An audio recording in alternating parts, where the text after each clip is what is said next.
A'udhu billahi minash shaitanir rajim. Bismillahir rahmanir rahim. Assalamu alaikum wa rahmatullahi ta'ala wa barakatuhu. Yau zan yi magana akan 'yan uwa musulmai, wasu daga ciki. Wannan magana za ta zamo a matsayin tunatarwa ne, saboda yanzu 'yan uwa musulmai mun zama gaskiya wasu daga ciki sai a hankali.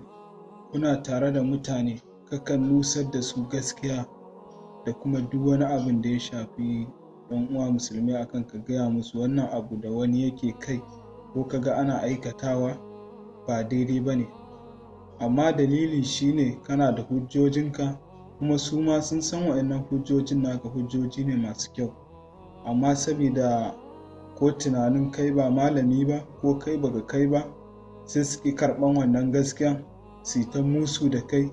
Alƙali har ka zo kuna musu da juna, wasu ma har sukan kiranka da wai kai in dai kana waje to sai an yi musu da kai, kuma wannan musun yana zama dalili ne na ka gaya wa mutum gaskiya amma shi ya ƙi ya aiki da ita.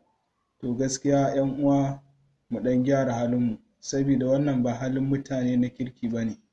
Duk lokacin da wani ya gaya ma gaskiya to ba wai za ka duba wannan mutum ba ne, ka duba wannan gaskiyan da ya gaya maka, gaskiyan haka take. To idan haka take to ya kamata ka bi ta, ba wai sai ka duba mutum shi ba malami ba ko shi bai kai ya gaya maka ba, ko kaman wane idan ya gaya ma wannan kaman abin kunya ne ko ƙasƙanci. Ba haka ba ne.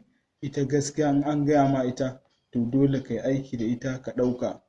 Wannan nasiha ne nake yi 'yan uwa, da Allah mu gyara. Kuma ita harkan gaskiya da harkan tunatarwa, ko a maganan addini ko a zamantakewa na rayuwar duniya, idan aka baka gaskiya to ya kamata ka yi aiki da wannan gaskiyan saboda za ta amfane ka. Don kuma duk wanda kaga ya gaya ma gaskiya to haƙiƙa masoyinka ne, kuma yana so ne ka shirya ka bi hanyar Allah, ko da na rayuwa ma ka bi abin da ya kamata. To da Allah mutane mu daina yi wa mutane mummunan zato, muna tunanin wane wai shi in yana nan yana da yawan musu ko kuma yana da wannan.